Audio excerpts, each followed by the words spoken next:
A match is struck, and a tulip appears. Welcome to the imaginative use of filters, another adventure in Kodak's series on exploring photography. Turning the flame of a match into a brilliantly colored tulip is just one of the many fun and interesting effects you can achieve when you use photographic filters and your imagination. Let's have a look. In your imagination, you may want to portray something with absolute clarity and reality. Or you may choose to add a little extra sparkle to a subject, or a dramatic optical distortion to get your point across. In either case, you can use various filters and lens attachments as photographic tools to create effects and emphasize moods. You can suggest a double image, a reflection, or a mirage. Or you may want to utilize color, any color, to establish a particular time of day. Now, we've all become accustomed to the association of the color blue with nighttime or moonlight. And of course, you go to the other end of the spectrum to suggest the warmth of late afternoon sun. Now, there are many different kinds of filters. And at first, the variety can be confusing. So I'd suggest watching this program through in its entirety, then concentrating on specific sections. Once you're familiar with those, move on. You can use the tape over and over again, working on one section at a time. The important thing is to go out and take lots of pictures, exploring different filter effects. Then come back, compare your results with some of the examples that are on the tape. You'll be able to absorb the information much more easily this way, and you'll soon find that you're consistently taking better and more interesting pictures. Now, filters are a bit like a good spice. A little goes a long way. And after you've learned to use filters effectively, learn also to use them sparingly. And by all means, have fun. The joy of this program and all the programs in the Exploring Photography series is the way in which you'll discover new opportunities for better pictures and new challenges for your imagination. And with that in mind, welcome to this adventure in exploring photography, the imaginative use of filters.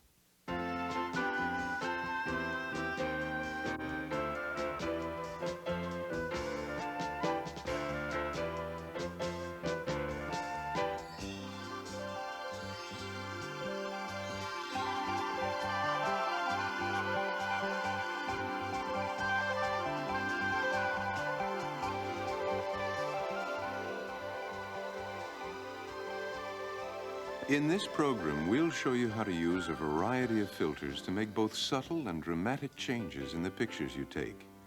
Filters can change the color, effect, and amount of light entering your camera. They can be round or square and can be made of plastic, glass, or gelatin.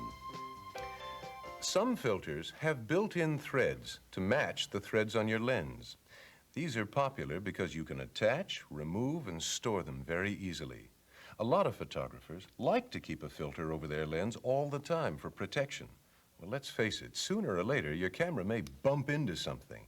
And a clear skylight filter will protect not only the lens, but also these threads from being damaged. Now, here's a hint that I learned the expensive way. Buy a filter that will fit the largest diameter lens you'd ever expect to own. Then, you can use these adapter rings to fit this filter to your smaller lenses. I'm sure you can see the economics of using just one filter for all your lenses. In fact, here's a square plastic filter system that utilizes the same principle. This is called the Kodak square filter system, and you can attach these filters to your camera lens with a specific adapter or matte box to accommodate the filters you've chosen. You can also move the filters to any off-center position over your lens. This is especially effective when you're using a graded filter like this one. So the square filter system is economical and it's also versatile, but it's also somewhat bulkier compared to the screw-in type filters. Now, we'll talk more about the special effect capabilities of the matte box later on.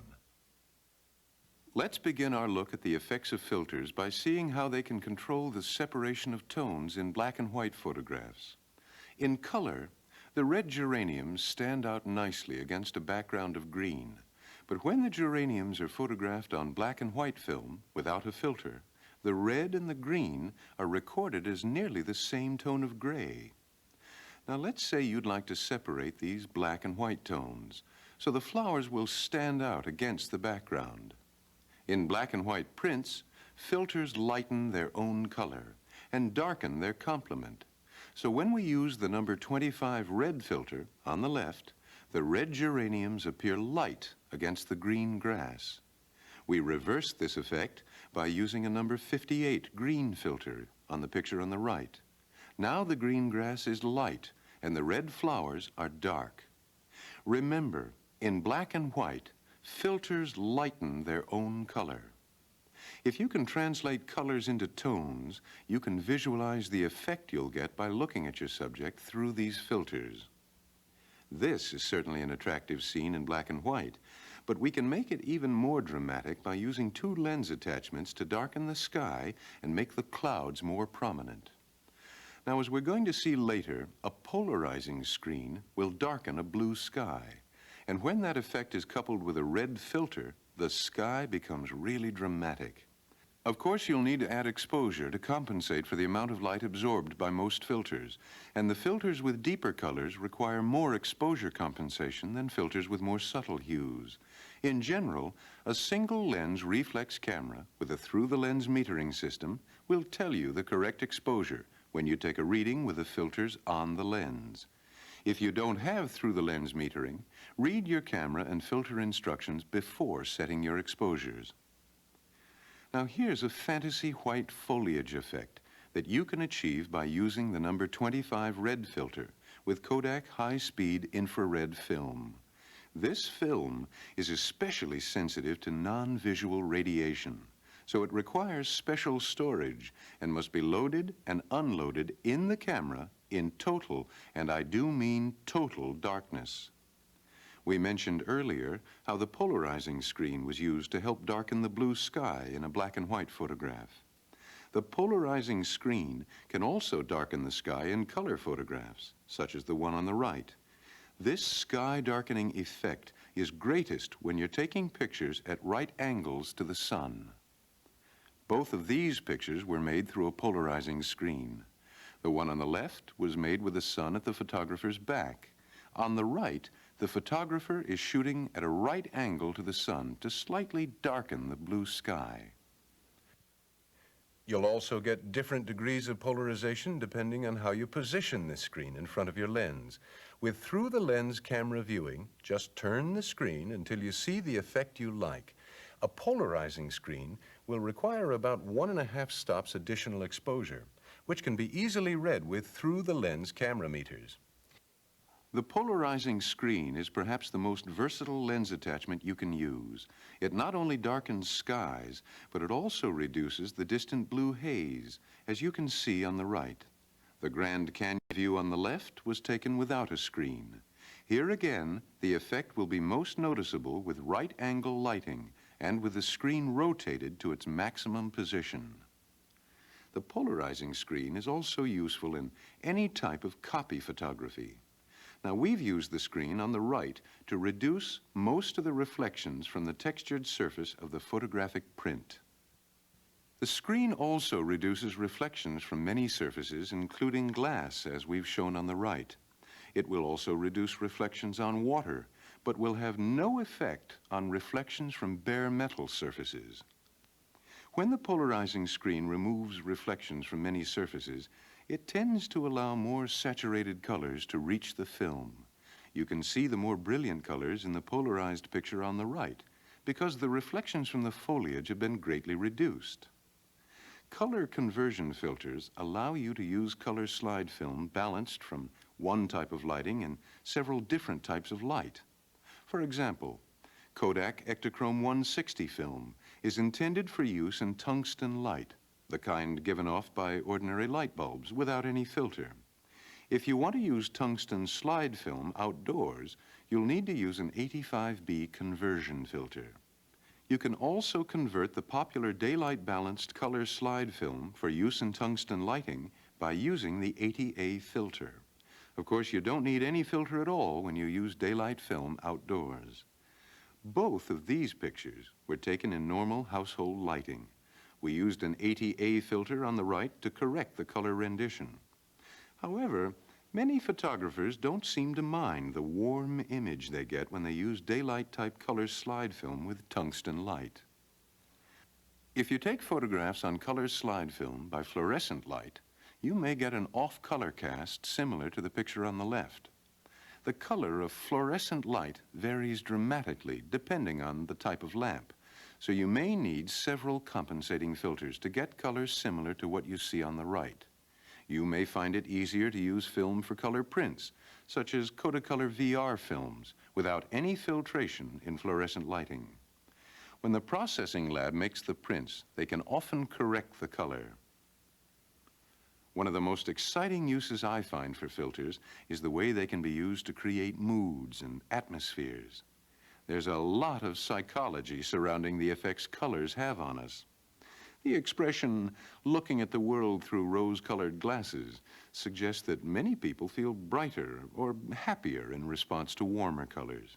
When they aren't so happy, we say they're feeling blue. Think for a moment of how many different colored lenses you've seen on sunglasses. Well, there's an even greater selection of colored filters to suit any mood or effect you might dream up.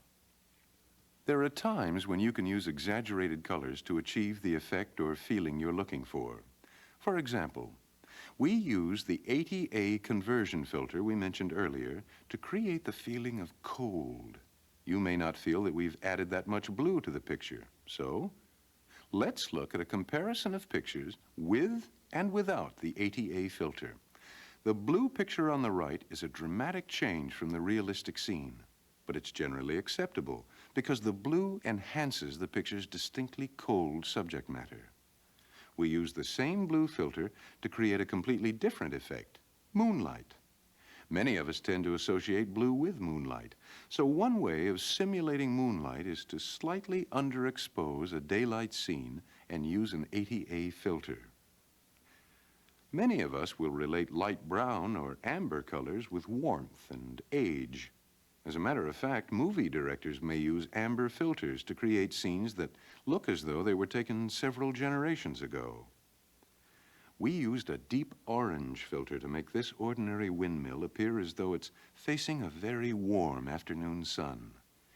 Combine an orange filter with a subject that's really associated with heat, and you've effectively used a strong color to visually communicate a temperature.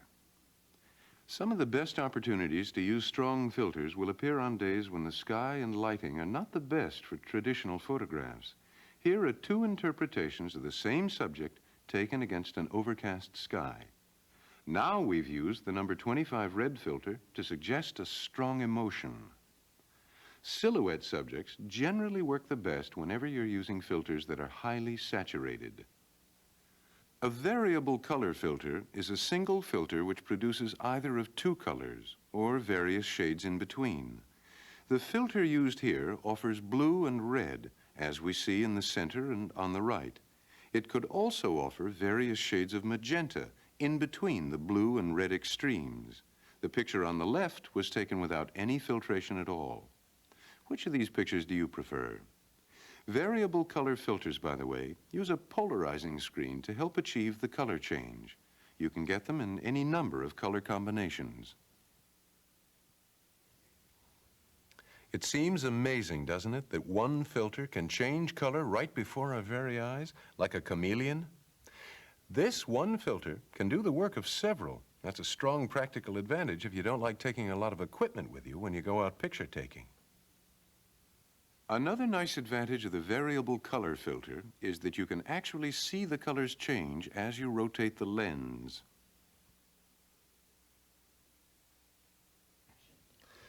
Remember that when you use a filter, you'll almost always have to increase your exposure.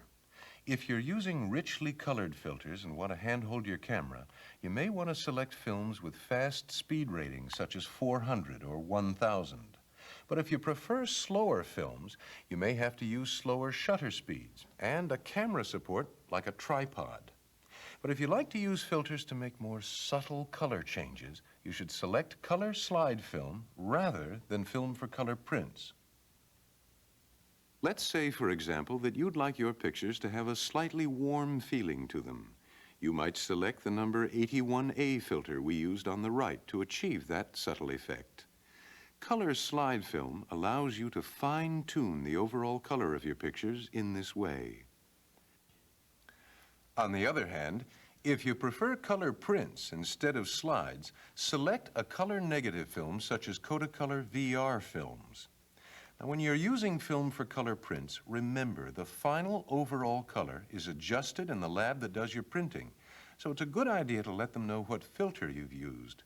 They may be able to print the effects of a strong filter such as this rose-colored filter, but they probably won't be able to recognize and print the effects of a subtle filter such as this 81A we've just mentioned. Now, if you do your own darkroom printing or use custom labs, you can have pictures made in just about any color you choose. These two entirely different prints were made from the same color negative. So remember, use slide films if you want to control colors using filters over the camera lens, or use color print film if you prefer to control colors later, when you and your photo finisher are making your color prints. Some filters can be used effectively with any type of film. The picture on the right was taken with a fog or mist filter. It's an excellent filter for softening details in close-up people pictures. You can select fog or mist filters in different degrees. The higher the number, the greater the effect. Here's a comparison. Number 1 is on the left. Number 3 is in the middle. And on the right is number 5. The number 1 is good for close-up portraits. And at the other extreme, the number 5 works for special mood effects or for simulating dense fog. The number 3 fog filter was used on the right and no filter on the left. Notice how these fog filters tend to lower the contrast by lightening the shadows in photographs. We also used a number 3 fog filter to take this butterfly picture. This filter creates the softness that we've mentioned, and it also creates a halo effect that makes subjects appear more delicate or mysterious. Don't forget that you can combine the effects of several filters simply by attaching them to the front of your lens. This picture was taken with a fog plus an 80A blue filter. If you'd like to soften only the edges of your picture, there's a filter that will do that as well. The picture on the right emphasizes the facial features by using a filter that is clear in the middle and has the fog effect only around the edges. There are other ways you can get a diffusion effect in your photographs as well. For instance, take a clear glass filter and apply a thin layer of Vaseline or petroleum jelly around the outside edge. You'll be amazed at the variety of effects you get when you use this filter with different focal length lenses and at different lens openings. Have you ever wondered how photographers control the blur effect in their pictures? It's easy if you use a motion effect filter. For example, this horse race picture was taken with a 1/2 blur or motion effect filter, which recorded the lead horses quite sharply and the rest of the pack with increasing blur. You'll probably want to experiment with this motion filter before you actually start taking pictures. Try it with different focal length lenses at different lens opening f numbers. You can actually see this comet tail blur effect by looking through the camera lens and pressing the depth of field preview button. You'll also want to slide this motion filter around in front of the lens to position the blur in just the right part of the photograph. Star filters are among the most popular filters in photography, and when tastefully used, they can add just the right finishing touch to a photograph. On the right, we used a star filter to create a star effect from the sun at the edge of the tree. The star filter has the ability to brighten a subject by adding a twinkle, a specular or reflective highlight in the picture area. You can get a dramatic star effect and avoid the overpowering rays of direct sunlight by looking for ways to partially block the sun. In this case, the photographer moved up and down the ski slope until the sun was almost hidden by the crest of the hill. Remember that you can often combine filters for a variety of effects. The star effect can complement any of the deep-colored filters you may choose. Again, notice how we use the partially blocked sun to avoid excessive flare. There is a variety of diffraction-type filters that also respond to specular highlights in the picture area. These filters send out rays of rainbow-colored light that emanate from the light source in the scene. In this case, the light source is the sun, modified by the tree. The diffraction filter was simply rotated on the lens to place the colorful ray of light at a diagonal position in the picture. Different diffraction filters create different ray patterns. The welder's arc provides the bright light needed for the diffraction filter to send out distinct colored rays. This ship, the Star Queen, doesn't normally float around with multicolored rays emanating from its cabin. In this case, a circular diffraction filter sent out a group of rays from the cabin's lights. You can get several identical images of a single subject by choosing a multi-image lens attachment. Depending on which multiple image lens you choose, you have the capability of recording these images in linear, concentric, or radial patterns. And if you'd like to add a variety of colors to these images, just cut up some gelatin filters and tape them over the multi-image lens of your choice to add color where you'd like it. As in this multi-image picture of a daisy. We've shown you a lot of different filters and effects so far, and it brings me to a point that I mentioned at the beginning, and I want to re-emphasize before we go any further. In the world of special effects, a little goes a long way.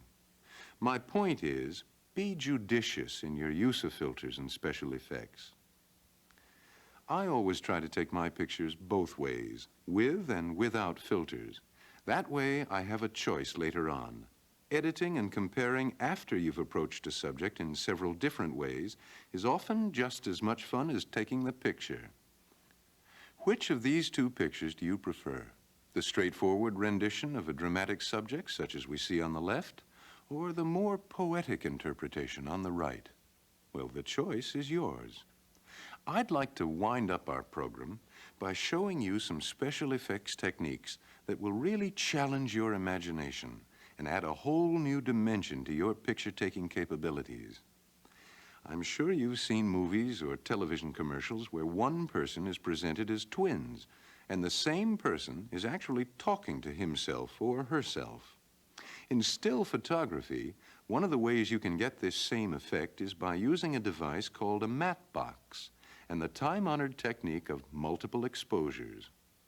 We placed this matte, which is 1/2 opaque, in the matte box or holder in front of the camera lens and positioned Peggy for the first exposure.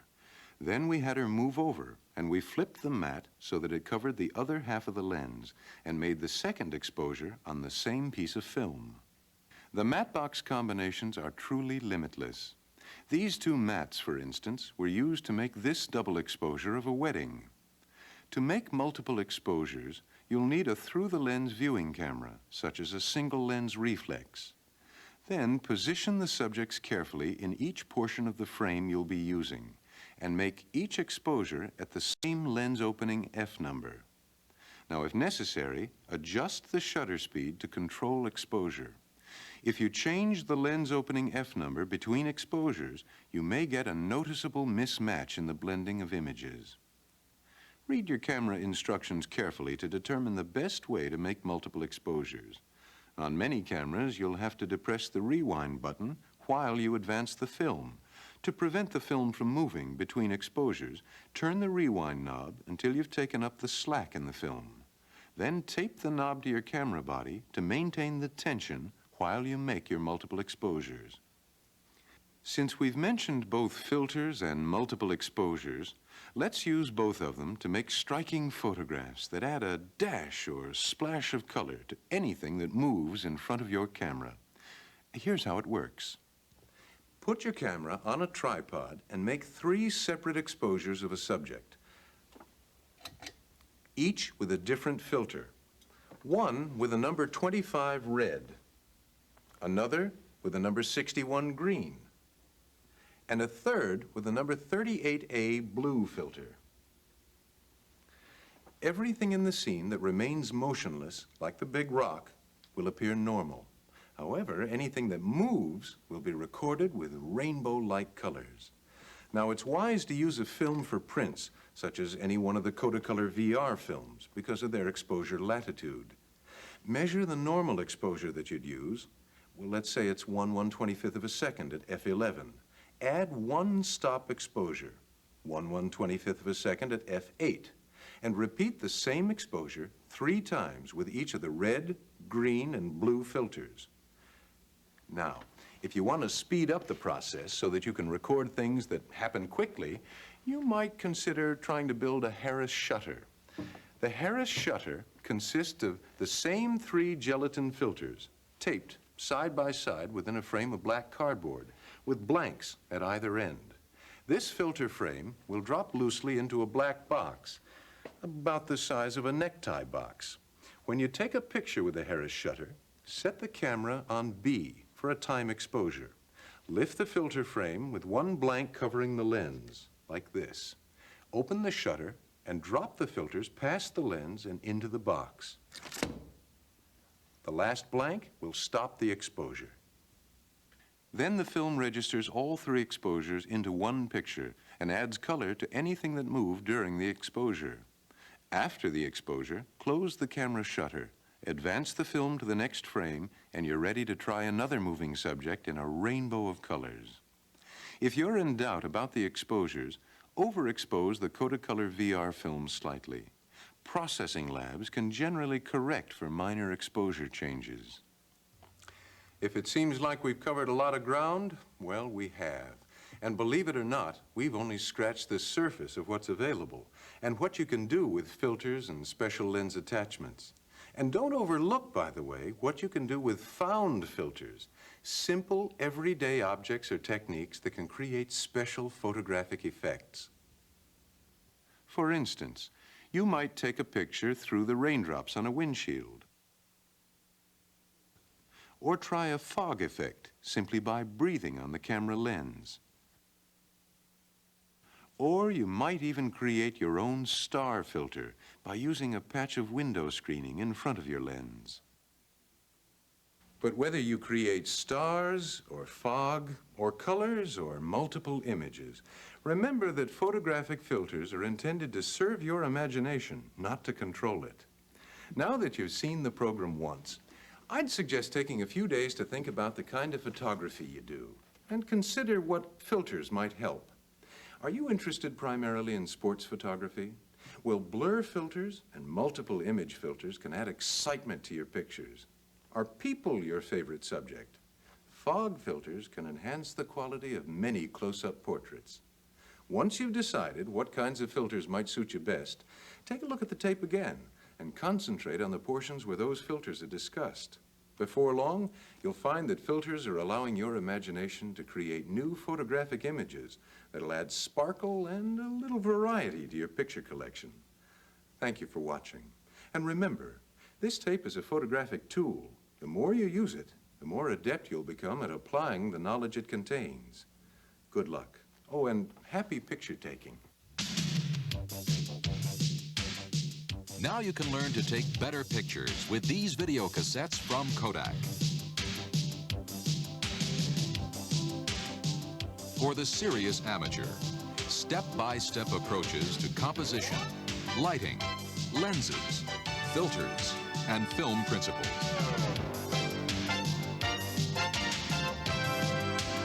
For more advanced photographers, on-location tips from professionals.